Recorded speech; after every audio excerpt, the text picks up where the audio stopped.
Hey guys, welcome back to my channel. I shared with you guys in my Instagram and my Insta stories that July is a very special month for me for many reasons, which I'll go into a little bit of detail in this video. And this month I will be doing a series. It's called Waiting Journey series, and basically oh, it's raining. That's gonna really help the mood for this video. And basically what the series is about is I will be sharing my story. I will also be highlighting other stories. I will be interviewing a few people who will be sharing with me their stories about their waiting journey. And what do I mean by waiting journey? I believe, and I mean, the reality is that we're all waiting for something. We're all waiting for something to be fulfilled, whether you believe in God or in a higher power, whether you believe or whether you have faith, whatever that is. But a lot of times we believe or we have faith that certain things that we've been waiting for a long time will come to pass. And for different people, different people have different journeys. You know, some people are waiting to find their soulmate, and get married. Some people are waiting to have children. Maybe they can have children and they've been trying and maybe they want to have children. For some people, they've been waiting for their finances to be in a good place, to be financially free, debt free, student loan free. To some people, it may be they're waiting to purchase a house. Anyway, the list is endless. We're all waiting for something. So I don't, when I think about the word waiting journey, to me, I just wanted to make this series very broad, because when I think about a waiting journey, to me, that does not only apply to relationships, right? So I'm going to be inviting a few guests to be a part of this series. And so I just, I didn't think it was fair to just have them start. And I thought this would be a great opportunity for me to share my story. And so in today's episode 1, I will be sharing my story about my waiting journey and what that has been like for me. And so if you can't tell by the theme that I have going on, for me, my waiting journey has been love related, right? Relationships related, or more really than just a committed relationship, but something that's going to lead to marriage, and more importantly, right, meeting and marrying my purpose partner, right? And I strongly believe, again, we all have different belief systems, but my belief system is that a husband or a partner is, or whoever's watching this video, right, a husband, a wife, or a partner, is not just someone that you fall in love with and that you live happily ever after. I don't believe in that fairy tale type of commitment. I believe that I don't believe in fairy tale type of commitment. I believe in true love that's based on a true commitment. And that being said, that partner for me, or that, in my case, that husband for me, would be my hope, and I have faith that would be my purpose partner, and that our purpose, his purpose and my purpose would just align and would just be great. And in my opinion, and obviously the goal being marriage, and not just marriage, but what we could do together as a power couple. And I have a lot of faith in God, and obviously I would want that person to love God and for us to, I just see that more as a way for us together to sharpen each other, to serve God and follow his purpose, right? In the world, to make the world better. So to me, it's not just about romance, so to speak. But that being said, I know that I said a lot, but this takes a lot of courage for me. So I really thank you for watching, and I really thank you for your support so far and for giving me this platform. And the reason why I wanted to share this is that in hopes that it would help others, in hopes that it would help other people feel alone. It's not just for me to kind of, broadcast my life. It's really just, there's a larger purpose. It's not just about me, right? And so it's about building community, building hope, strengthening each other's faith, and all those things. So without further ado, if you want to learn more about what I'm talking about, please keep watching.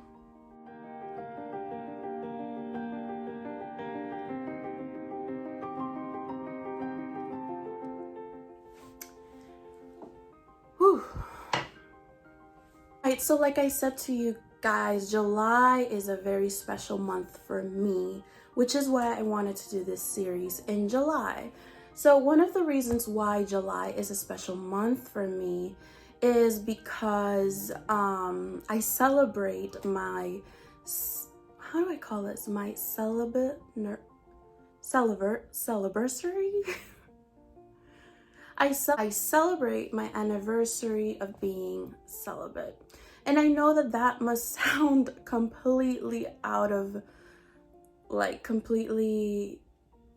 is it called? Countercultural? Is that the word? Yeah, it must sound really countercultural. Like, who celebrates someone being celibate? Like, you must think that that's torture, that that's not something that needs to be celebrated. But for me, it is celebratory because I have become, a better person because of it.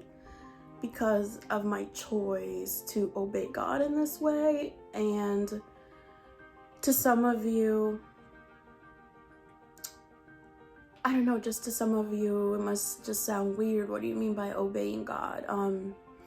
Well, I really, I prayed about this, and, it's very clear in his word, in the Bible, it's very clear in his word that God has created sex for marriage, and that there is just another level of intimacy, right? And whether you believe in that or not, I do believe in that, and I struggled with believing in that, but yeah, I decided that it was just my way of obeying God. And I was praying one day, to be specific, I was praying, just to kind of backtrack, when I was 15 years old, my father passed away, and in that moment, it was just a very difficult moment, and I decided to rely on my faith, and I decided to become a born-again Christian. And with all of that, with being a Christian and following the Christian faith, I was told, or I was encouraged, according to what they said was on the Bible. When I say they, according to what, my faith leaders and all that said that was in the Bible, to, be celibate, to wait until marriage to have sex, right? And so I was younger, I followed that because I believed that that's what I had to do. And I'm gonna be completely transparent. Like, obviously, I haven't followed celibacy to perfection. And But what's different about me now is that back then it was just something that I just was like, I'm gonna obey God and it's just something I have to do. I'm just gonna do it. You know what I mean? I'm just gonna do it. But now it's more of like, I understand why. I understand why God wanted me to do it. I understand why God wanted me to follow this journey of celibacy, or this practice, however you want to call it, you know.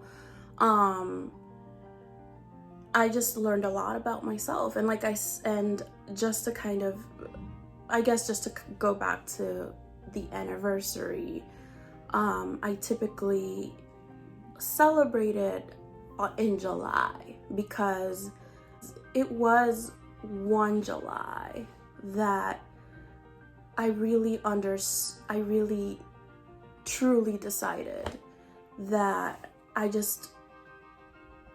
it was 1 July that I really kind of came to the revelation of, or the epiphany, of what that really meant for me, and why I just wanted to really be consistent with it. Because just to kind of share a little bit about my story. Like when I said, when I was younger, it's what, they taught us at our church and things like that. I even signed a commitment that I was going to remain a virgin until I got married, and they gave us a ring, and it was just like a big contract. It was like, and there were like witnesses, basically. They signed it, and it was just like this whole ceremony, basically. And that meant so much to me at the time. It really did. And I truly wanted to stay true to that commitment. But then I guess fast forward a couple of years later, that was when I was 15 years old. Fast forward like 5 years later, when I turned 21, I think I was 20 or 21, I met someone and I was in a relationship with him, and I really felt pressured to have sex with him, and I felt a lot of pressure, and I didn't really, to be honest with you, I didn't really feel comfortable, because to me it was like a really big commitment that I had made with God, a really like a promise. And sorry. And it was difficult for me. Jeez, I didn't think I was gonna cry. Oh, Jesus Christ. And guilty. I felt extremely, extremely guilty. And I know that God loves me, and I know that He loves me, and I know that I wasn't like less of a daughter, less of a child of God. I wasn't less worthy because of it, It was just, I really beat myself up over that. And I told myself that I was gonna move on, and that I was gonna continue on this celibacy journey, you know what I mean? And I don't think I really ever forgave myself for that, I don't think I really did, because to me, making a promise, the type of person that I am, is that I am a woman of my word, because it's who my dad had taught me to be, because he was a man of his word, and I know God is a God of his word, and I just really didn't like myself because I didn't keep my word. I didn't keep something that I promised to God. And I was so afraid to promise him that I would continue on this celibacy journey. Like I would tell him, like I told him, I think I really need tissues. Sorry. Wow, this is a sensitive topic. My makeup still looks good though. To me, promises are serious, and especially when you promise something to God. I promised him, God, I'm I'm gonna remain a virgin until I get married. And then I wanted to stay true to that promise, and when I didn't, I just didn't promise him again that I would stay celibate. I just said I'm going to be celibate because it's what I have to do, but I won't promise. I won't make any promises. And I just didn't make any promises because I didn't want to break them. You know, like, if, just to be completely real, I mean, after you've already had sex, like, it's not as easy to stay celibate. It's not as, it's not a straight line. And so I wanted to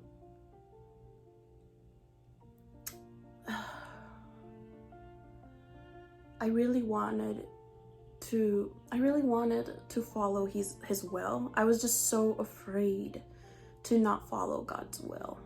You know what I mean? I was really afraid that I was really afraid to marry the wrong person. I was really afraid to be unhappy. Anyway, in my 20s, I just, it's not like I went out of my way to have sex and stuff like that. I would stay celibate for 1, 2, even 3 years, right? With no sex, not anything. Maybe I would talk to a guy here and there, but or I would go dating, but yeah. But then by like the 2 or 3 year mark, I would get really exhausted, and sometimes I meet some men. Sometimes the men were older than me, you know what I mean? And like, it just depended, but I wasn't really dating guys that valued celibacy, you know what I mean? And so a lot of times I did feel pressure to have sex with them. Other times I really wanted to have sex with them. And it was just, I put myself in a position where it was hard to say no. Like, I would go into it like, oh, I'm not gonna have sex with this person. I'm just not. I know I'm not. But of course, like, when you put yourself in a position that you're vulnerable, you end up doing something that you will regret. And you know what? Like, I don't think that if you end up having sex with someone that you're very in love with, and you have sex and then you're like, you know what? Like, I was really in love with him. I felt really uncomfortable with him. You know, I don't think that that's much of a big deal. Then you know that this is not the right person for you. You know what I mean? And I just saw like how attached I became to some men that I was dating, that I was talking to, that were not good for me. And sex made it so, for those of you who don't know, when you have sex, you release a hormone that's the oxytocin, which is the love hormone, which is the bonding hormone. It's the hormone that women release when they have children. It's the attachment hormone.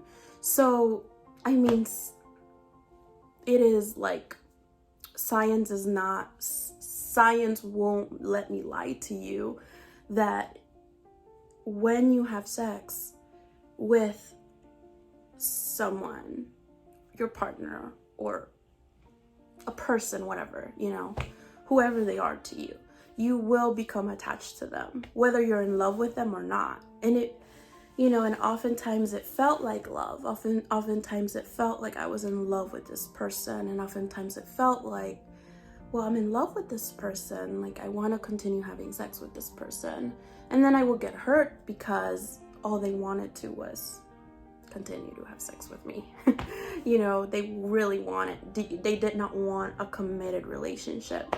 So that being said, I realized that why God would tell me to wait until I got married to have sex. Not because sex is dirty, not because sex is bad, because sex is beautiful and God created it, right? And it's a way of intimacy. It is a way of intimacy. It's not the only way of intimacy. God, like, some men have said to me, oh, but intimacy is very important for me. Like, that's not the only way of intimacy.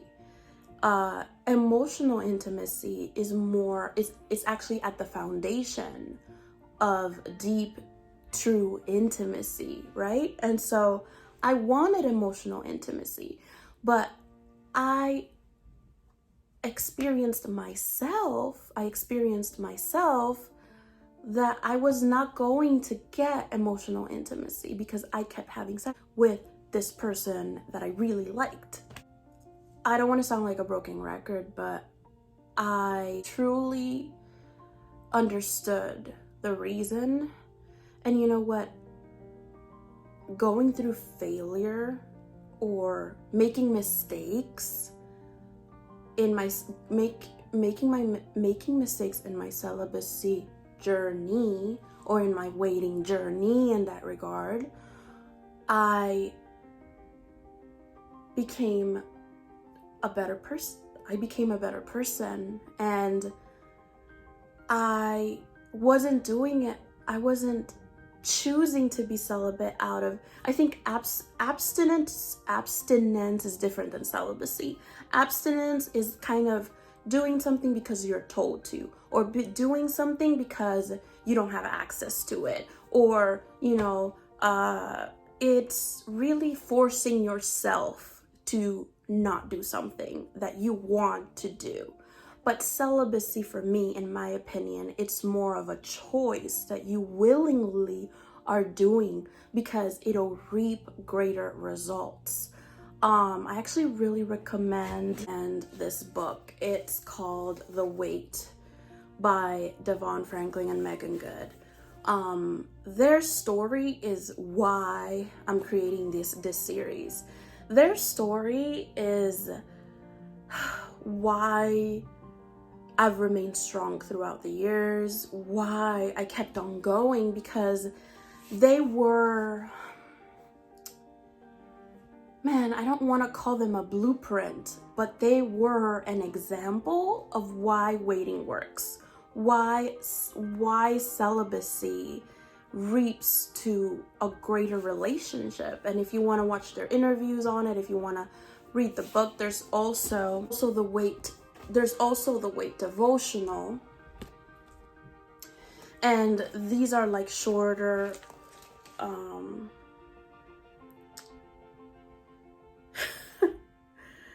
just reading this.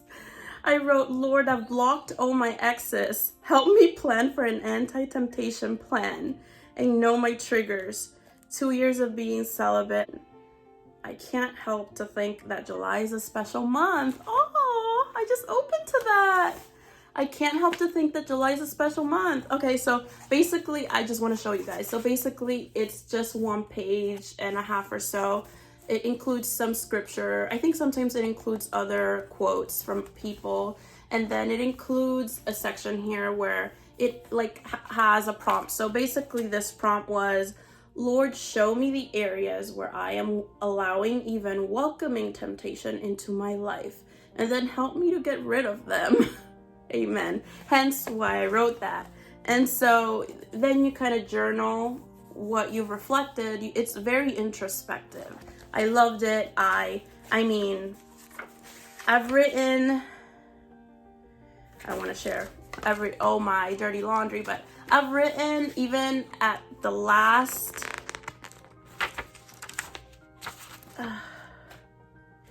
I've written even on the last page. Like it was just so good for me, and I needed resources to continue this journey. I wouldn't have been able to do it without resources, without God, without friends, without kind of accountability, without groups, without support systems.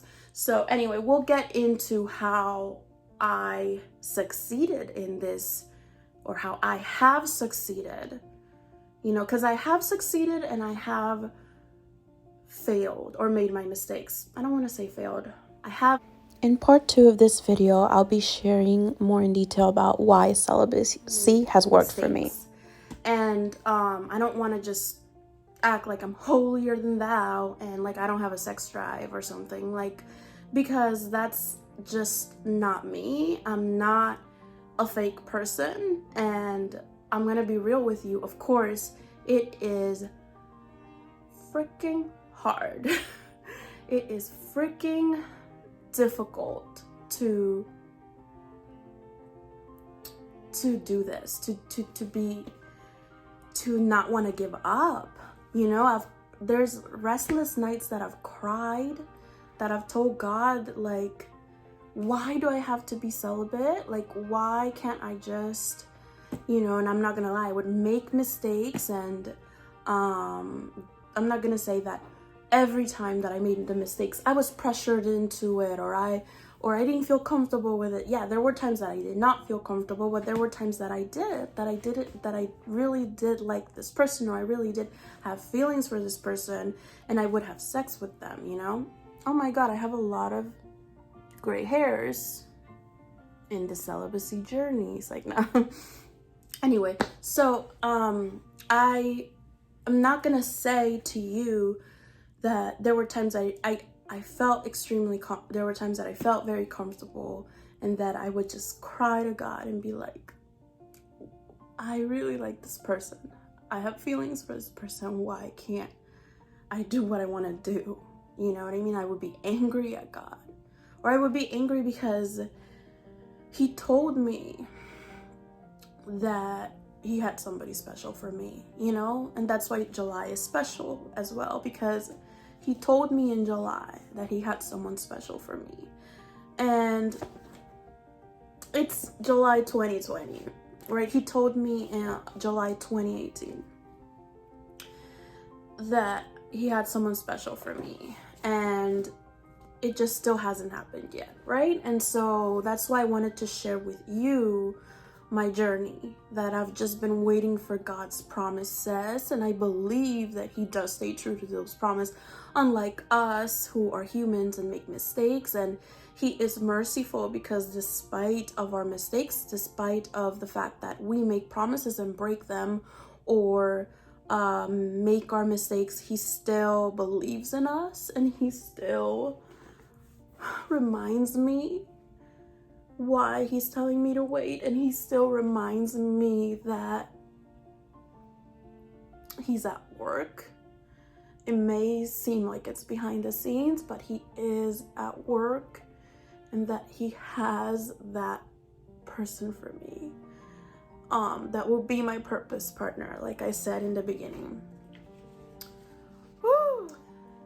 Okay, so like I said in the beginning, July is a special month for me for many reasons, and one of them, like I said, I celebrate my celibacy. And just to end on that point, I celebrated because I celebrate me. You know, my friend told me, my friend told me, I have known, ever since I've known you, you've been doing that, you've been practicing celibacy, and you have evolved. Like, you are not the same person, and if you would have been in a relationship, if you wouldn't have waited and all those kinds of things, I don't think that you would have found yourself. And she's right, you know, I don't think I would have found myself at my core. I don't think I would be the woman that I am today. I strongly believe that our journey, our mess is our message, and that I am going to encourage other women, encourage other men, even, you know, men, women, other people who are waiting for something special to happen, to keep on going and to not give up, to fight the good fight, and to keep the faith, right? And so I just don't believe that that our waiting journeys are just about that one thing. It's about the person that we become in the process, and that's the most important thing.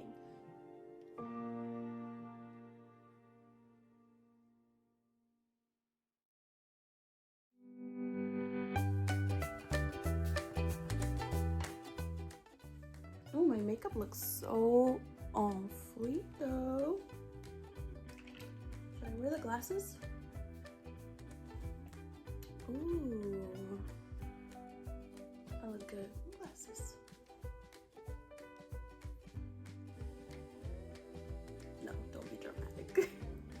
little nervous. This is actually personal. Isn't everything personal? Okay. Oh, but my makeup though. Wow. It looks good. And maybe I should wear the sunglasses.